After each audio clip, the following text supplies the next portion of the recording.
এই ছেলেদেরকে কে ফিরাবে বাপ? এই বাপ, আপনাদেরকে বলি, আপনাদের এই সন্তানরা যারা দিনের পর দিন নামাজ পড়ে না, এদেরকে নামাজি বানাবে কি?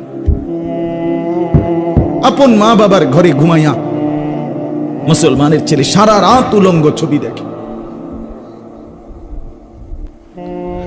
আহা, মা কোথায়, বাবা কোথায়? বিকাল 3টা বাজে বাইর হয়, রাত 10টা বাজে ঘরে ফিরে।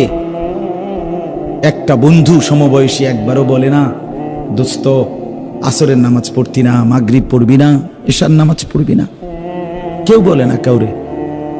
সবাই যার মোবাইলে যা আছে ছবি একজন আরেকজনকে দেখায়। যার কাছে যেই মেয়ের খবর আছে সে ওই মেয়ের খবর রসিকতা করে, মজা করে করে। অসভ্য, নর্তকী, বেহায়া। আরে যে নারীর ইজ্জত নাই, যে মেয়ে বেপর্দা, তার আর আছেটা কি? তার আছে কি আর?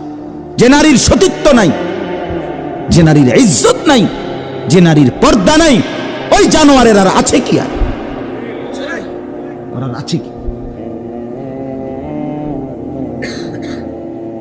তার কথা বাকি বন্ধুদেরকে রসিক মজা করে শোনায়, বাকিরা মজা পায়, তাল দেয়। এই জিনিসটিকে আমাদের এই ছেলেদেরকে ফিরাইতে হবে বাপ।